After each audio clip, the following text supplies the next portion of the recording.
The little white card reader was still warm from someone else's hand when my brother pressed it against my chest and said, "Pay it," and I stayed quiet even though something in me cracked.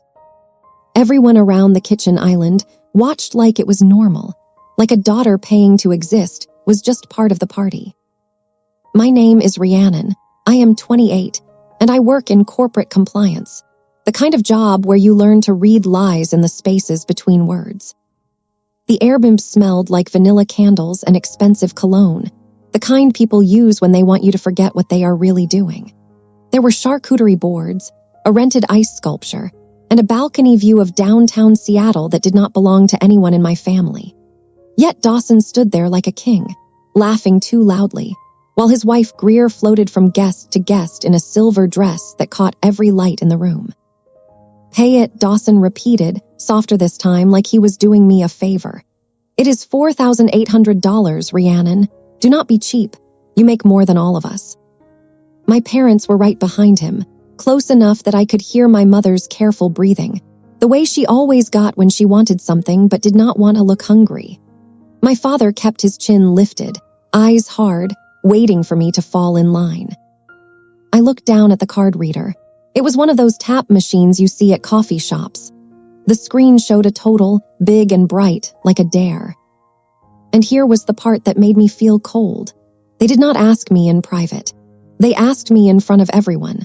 50 people, phones out, champagne raised, all of them ready to decide what kind of woman I was based on whether I paid.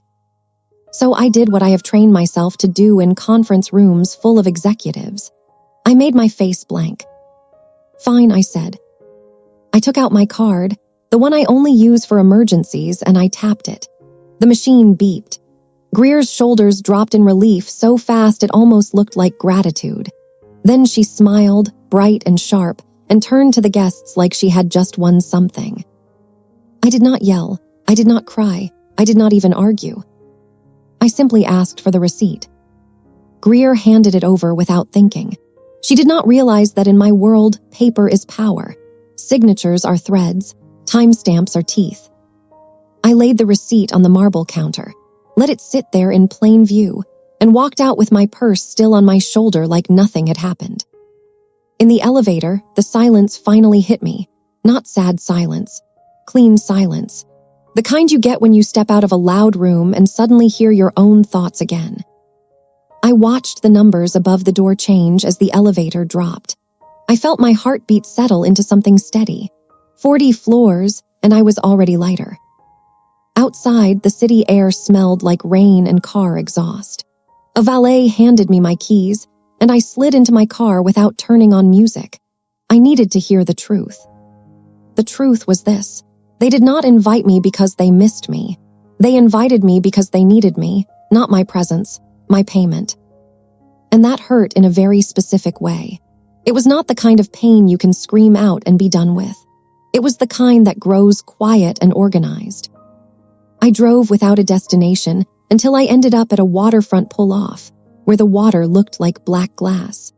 I shut off the engine and stared at my hands on the steering wheel. 3 years ago, Dawson came to me shaking in a grocery store parking lot, eyes red, voice small. He told me he had made a mistake. He told me he owed the wrong people money. He promised it was the last time. He begged me, not for cash, but for a place to hide. I did not tell our parents. I did not want them to see him weak. I wanted them to keep their image of him, their golden boy. So I signed the lease for a luxury condo under my own name, using a corporate relocation clause from my job. It was meant to be temporary, a safe place until he got stable. He never got stable, he got comfortable. And somewhere along the way, Greer entered the picture and turned his comfort into entitlement. The first micro twist hit me when my phone buzzed, not with an apology, but with instructions. From Dawson, you looked miserable when you paid. You made Mom feel judged. From Greer, we need to talk about your attitude. You cannot flash money around and act superior. I stared at the messages until the screen dimmed. My throat tightened with a laugh that never made it out. They had just forced me to pay thousands of dollars in front of guests, and they were scolding me for not smiling while I did it. That was when the second micro twist slid into place, quiet and ugly. They were not angry that I might leave. They were angry that I might stop being useful. I opened my laptop in the car, the glow lighting up my face in the dark. I did not need to hack anything. People always assume secrets are hidden behind passwords. Most of the time, they are hidden behind laziness. Court records, public filings, rental agreements, business registrations, everything leaves a trail. I typed Greer's full name and waited. What popped up did not look like a glamorous life. It looked like a slow collapse, multiple civil judgments, collections, a lien notice on a vehicle she posted online like she owned it outright, a stack of unpaid balances so high it made my stomach go cold. She was not building a brand. She was building a costume. And that was the third micro twist, the one that made the whole evening make sense. The card reader was not about showing off. It was about survival. They needed cash fast, and they needed it without leaving fingerprints. A catering bill paid by someone else. A clean receipt. A neat story. I closed the laptop and sat there, staring at the dark water. I could have confronted them. I could have demanded answers. I could have called my parents and begged them to see me, to see what was happening. But I have learned something about people like Dawson and Greer. If you accuse them, they turn into smoke. They cry. They deny. They rewrite the moment until you feel crazy for remembering it correctly. So I decided on a different kind of revenge, a quiet one. I pulled up my contacts and stopped on a name I had not touched in months. Harrison Klein, real estate attorney, calm voice, no mercy. I did not call him yet. I just looked at his name because the moment I called, the story would stop being emotional and start being legal. Then my phone buzzed again. A new message this time, sent to a family group chat that included my parents, my aunt, even my grandmother. Greer wrote, "Thank you to everyone who came tonight. Special thanks to Rhiannon for sponsoring the celebration. She insisted because she loves her brother so much." I felt my face go hot, then cold. Sponsoring, like I was a brand, like I was a company donation, not a human being. I took a screenshot, then another. Then I opened my email and forwarded the receipt photo to myself, making sure the timestamp was captured. One small move, quiet as a breath. Proof line, paper trail. A minute later, an unknown number called. I answered, and a man's voice said, "Is this Rhiannon Vale, the leaseholder for the unit on Elliott Avenue? This is building management. We need to talk about the notice on your door, and the deadline is tomorrow morning." Quick real-life pause. When I am editing these late at night, I get tired, and your comments are what keep me going. Like, subscribe, and tell me your city, state, or country. All right, now let me take you back. My mouth went dry. Notice on your door, my door. Because the condo was not Dawson's. It was not Greer. It was mine on paper, and that meant whatever mess they were hiding was about to land on me. I kept my voice steady. What notice? The man hesitated, like he did not want to say the word. Then he said it anyway. Eviction. My fingers went numb around the steering wheel. For a second, I could not even breathe without it hurting. The man on the phone kept talking, calm and practiced, like he had said these words to 100 tenants who swore they were innocent. I forced my voice into something level. Send me the notice. Email it to the address on file. And tell me right now what name is on the complaint. There was a pause. Then he said my name again, slow, like he was reading a warning label. That was the first sting. Not that my brother had failed to pay. Not that his wife had staged a public shakedown. It was that they had let the fallout land on my identity, like my name was just another surface they could stain. He told me the balance was months old. Multiple warnings. Multiple calls. He said someone at the unit had claimed I was aware. He said they had even submitted a written statement from the resident, with a signature that matched mine closely enough to fool an exhausted office clerk. I stared through my windshield at the black water. My chest tightened. It was not just greed. It was manipulation with paperwork. I asked him one more thing. Who signed for it? He cleared his throat. The resident listed is Dawson Vale. Secondary occupant is Greer Vale. Both confirmed the arrangement as a family agreement. Family agreement, that phrase made me feel sick. It sounded so harmless, like a handshake, like trust, like love. But I knew better. In my job, people hide knives inside phrases like that. They call it an agreement when they mean a trap. I ended the call and opened my email. The message landed seconds later. Attached were scans of warnings, a final notice, and a printed statement claiming I had authorized Dawson to manage payments on my behalf because I was too busy to handle it myself. The signature at the bottom was not mine. It was mine wearing someone else's cheap perfume. Close enough to confuse, sloppy enough to prove intent. My hands shook, but not from fear. From the clarity that my brother had crossed a line he could not uncross. I did not call my parents. Not yet. If I told them, they would do what they always did. They would beg me to calm down. They would say Dawson did not mean it. They would ask me to be the bigger person. They would wrap the knife back in the same soft cloth and push it into my palm. Instead, I called Harrison. He answered on the second ring, voice even, like he already knew the world was messy and still expected you to be precise. "Tell me you are sitting down," I said. I heard the faint creak of leather. "I am." I explained everything slowly. The party, the card reader, the receipt, the group message, the building notice, the fake signature. When I finished, there was a quiet beat. Then Harrison said, "You are going to handle this exactly the way you should, with proof and with a clean path to consequences." I stared at my own reflection in the dark windshield. My eyes looked older than they had yesterday. "What is the cleanest path?" I asked. He did not hesitate. "We make them put their hands on the lie again, in a controlled room, with witnesses. We give them a chance to stop, and when they do not, we document the choice." That was the moment I stopped feeling hurt and started feeling methodical. I drove straight to the condo building. The lobby was all glass and pale stone, scented with those silent diffusers that make everything smell like wealth. The concierge looked up, and I watched recognition flicker across his face. Then something else, discomfort.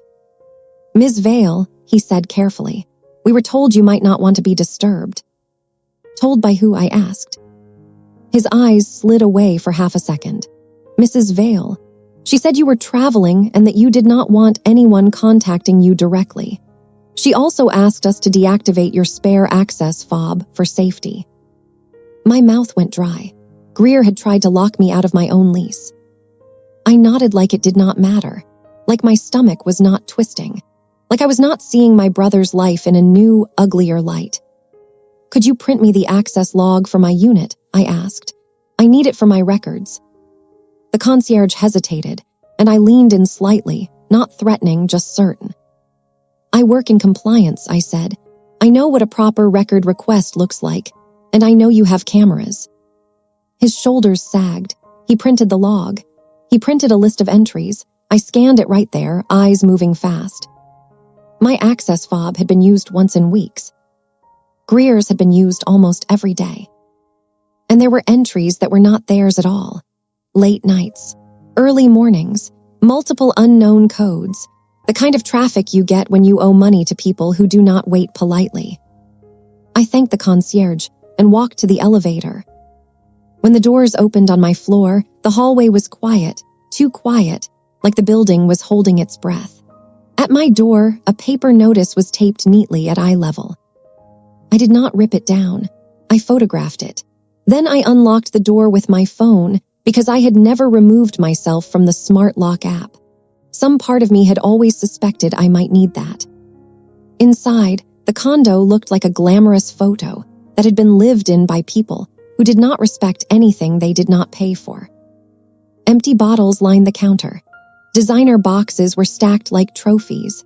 A ring light stood in the living room like a spotlight waiting for Greer to perform. There were scattered envelopes on the dining table, some opened, some tossed aside, all with urgent fonts and red stamps. I walked over and read one without touching it, just enough to see. Final demand. Collections, another, overdue, another, notice of intent. They were drowning in paper, and they had decided my name was their flotation device. I went into the bedroom and opened the closet.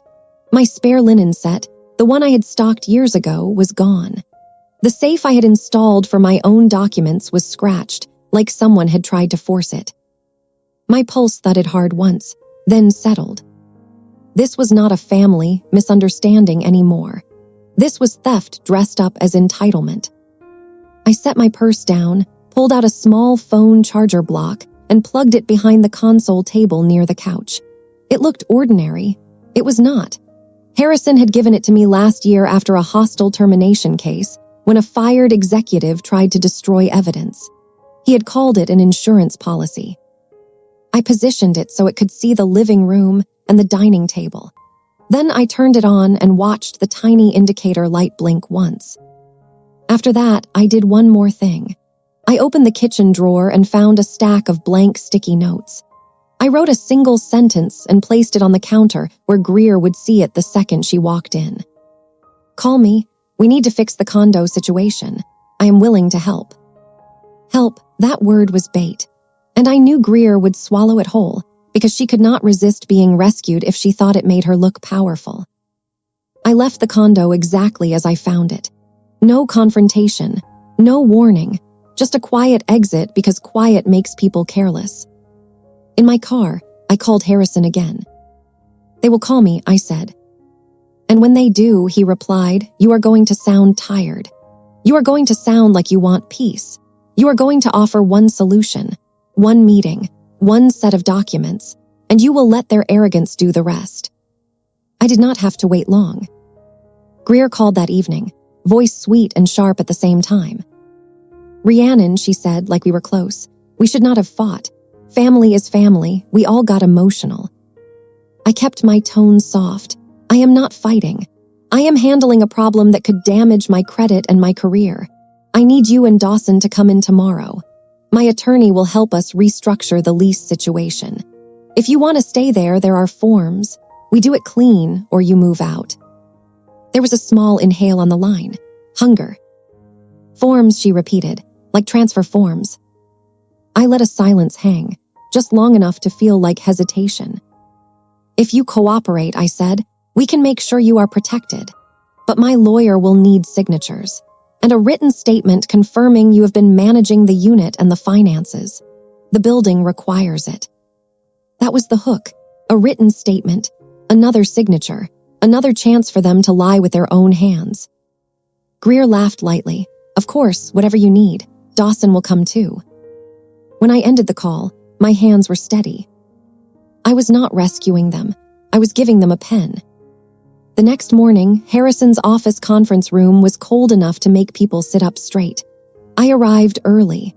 I set my phone on the table, face down, recording audio. Harrison placed a thin folder in front of the empty chair, like a gift. Then he asked, "Do you want your parents there?" My stomach tightened again. This was the part of me that still wanted a mother and father who would choose me without being forced. "Yes," I said, "but not in the room, not until the right second." Harrison nodded and opened the side door. My parents stepped in, confused, dressed like they were going to brunch. My mother's eyes were hopeful, like she believed this meeting was about me giving in. My father looked annoyed, like my pain was a scheduling inconvenience. Harrison guided them to a small adjacent office with a glass panel that could be made opaque from our side. They could see the table. They could hear everything. They just could not interfere. It was cruel. It was also necessary. A few minutes later, the outer door opened. Greer walked in first, dressed in cream and confidence, carrying a designer bag like armor. Dawson followed, smiling like he had already won. He looked at me and said, "There she is, our little fixer." I did not react. I just gestured toward the chair. Harrison slid the folder forward, calm as a surgeon. "All we need," he said, "is your signature on the statement confirming your management of the unit, and your acknowledgement that the leaseholder is authorizing you to handle the building's financial communications." Greer picked up the pen immediately. Dawson did not even read the first page. He just leaned over and said, "Where do I sign?" Harrison did not answer Dawson directly. He just slid the folder closer, The way you slide a plate toward someone who is about to eat too fast. Right there, he said. Initial each page, then sign at the bottom. Greer did not even glance at me. She started initialing like she was shopping. Her pen scratched across paper with greedy confidence, and I felt something twist in my stomach. Not guilt, not sadness, just a clean, bright line of anger. Dawson leaned back in his chair, smirking. See, Rhiannon, this is what you do best. You come in, clean up the mess, and everybody wins. Everybody. Like I was not the one paying for the mess with my name, my credit, my life. I kept my voice soft. I am not cleaning up. I am correcting. Greer's eyes flicked up sharp. Same thing. Harrison waited until the last page turned. Then he spoke again, gentle, like he was guiding a child through a dangerous crossing. This statement also includes the timeline, he said. It confirms you received all notices and chose not to respond. It confirms you told building staff that Ms. Vale was unavailable and that you requested her access fob be deactivated. It also confirms you submitted a signature on her behalf for a prior payment arrangement. Greer's pen paused for the first time. Dawson waved a hand like it was nothing. Yeah, we had to do that. The building was annoying. They were blowing up her phone. She gets dramatic when people press her. My lungs tightened. Dramatic. Like I was the problem for not wanting my identity used like a disposable napkin. Greer's mouth pursed. It was fine, she said. We were protecting her. She hates stress. We handled it. Harrison nodded once, slow. Understood. Then you have no issue confirming it under penalty of perjury. Greer blinked. Dawson laughed, loud and careless. Perjury, he repeated, like it was a joke. This is family paperwork, not court. Family paperwork, that phrase again, that soft wrapping around a blade. Harrison's eyes stayed calm. This statement will be submitted to the building's legal counsel. It becomes part of an active eviction file that has already been initiated against Ms. Vale. The reason it matters is simple.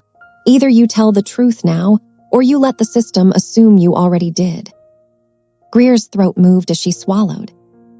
Dawson leaned forward, eyes narrowing. Are you threatening us? I finally looked at him, really looked at him, and saw how used he looked. Not poor, not broken, used, like someone had squeezed him until only excuses were left. I am offering you a clean exit, I said. That is the opposite of a threat. Greer snapped the folder shut. Wait, what do you mean clean exit? Harrison tapped the last page with one finger. You signed the statement. That was your choice. Now we discuss terms. Dawson's smile faltered. Terms for what? I felt my heartbeat in my throat, but my hands stayed still. I reached into my purse and pulled out 2 printed sheets. The first was a notice of lease termination. The second was a formal demand to vacate. I slid them across the table. Greer stared at the papers like they were written in a different language. Dawson's face drained of color. You cannot do that, he said. You cannot kick us out. This is my home. I kept my tone quiet. No, this is the home I leased under my name. The home I paid for when you were begging in a parking lot. The home you turned into a trap for me. Greer's voice rose, sharp. We have rights. We have been there for years.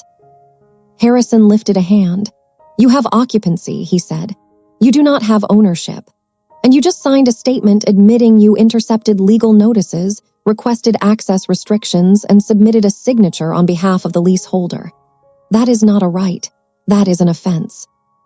Greer's lips parted, then closed. Dawson looked at me, eyes glossy, and for a split second I saw the little brother I used to carry on my hip. Then it vanished, replaced by the man who shoved a card reader into my chest. Rhiannon, he whispered, come on. Do not do this. Mom and Dad will lose it. You know how they get. That was the moment I realized he still thought my empathy was a lever. I pressed a button under the table. The glass panel in the adjacent office turned clear. My parents were sitting there, frozen. My mother's hand was covering her mouth. My father's face looked carved out of stone, except his eyes were wet, like he hated himself for it. Greer's head snapped toward them. Dawson's chair scraped as he stood up too fast. Mom, Dawson started, voice suddenly small. "Dad, this is not what it sounds like." My father's voice came through the speaker in the room, low and shaking. "You told us she was controlling you. You told us she was cruel. You never said you were stealing her name." Greer's face flashed with panic, then anger. "Your daughter is overreacting," she said, but her voice was thinner now. "She always needs control." My mother stood up behind the glass.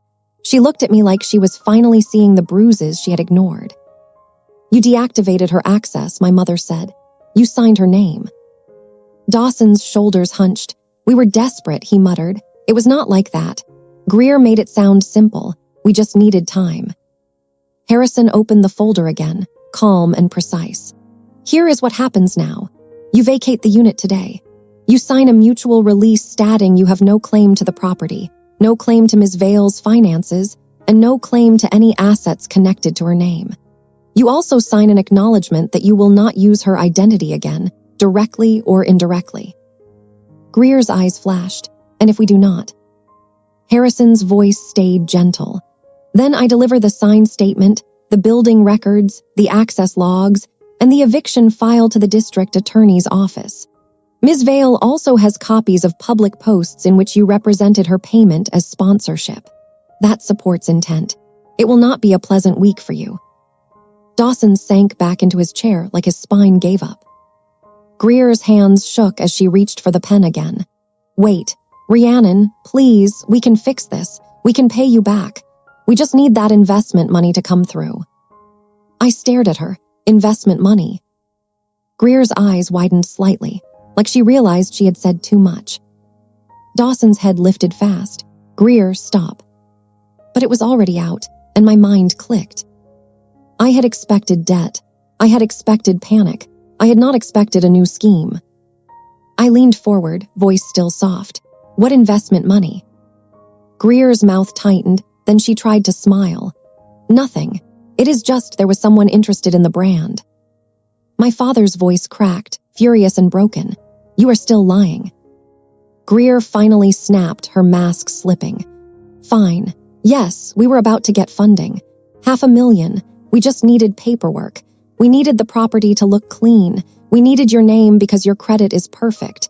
You would not even notice a small lien, Rhiannon. You have so much. We needed a bridge." A bridge? Like I was not a person. Like I was a structure to walk on until they reached what they wanted. My mother made a sound that was half sob, half rage. And that was the final twist, the one that made everything settle into place like a lock. They had not only tried to survive, they had planned to build their next lie on top of mine. I stood up slowly, feeling strangely calm. I did not raise my voice. I did not insult them. I just slid one more document across the table, and this one was already signed. It was a certified notice of trespass, effective the moment they left the building. Greer's eyes darted over it. Her face went blank. Dawson whispered, "You already filed it." I nodded once. "Yesterday, after the concierge told me you tried to cut my access." Harrison rose and opened the door to the hallway. Security appeared, already waiting, polite and silent. "You have 60 minutes, Harrison said. "Take only what belongs to you. Anything left behind will be inventoried and removed." Dawson's eyes filled. He looked at my parents behind the glass and his voice broke. "Mom, tell her to stop." My mother did not move. She just shook her head, tears sliding down her cheeks. My father spoke one last time, voice low and final. "You did this to yourself." Greer tried to stand tall, but her shoulders were trembling. She grabbed Dawson's arm and pulled him toward the door, hissing words I could not hear. When the room finally emptied, the silence felt clean again. My parents stepped into the conference room slowly, like they were walking into a place they had abandoned for years and suddenly regretted. My mother reached for my hand, then stopped, like she did not deserve it. I did not punish them loudly either. I just said, "I am done being the family solution." My father nodded, eyes red, and for the first time he looked ashamed instead of angry. That afternoon, I watched from the condo lobby as Dawson and Greer hauled bags into a rideshare, faces hidden, no audience, no champagne, no spotlight. The concierge handed me a new access fob and a sealed envelope with the final building report. I took it, thanked him, and walked upstairs alone. The condo felt different with their noise gone. The air smelled like rain again instead of perfume. I opened every window and let the cold wind sweep through, like it was erasing fingerprints. Then I did one last thing. I logged into the Smart Lock app, scrolled to the list of authorized users, and deleted every name except mine. I did not lose a family. I repossessed my life.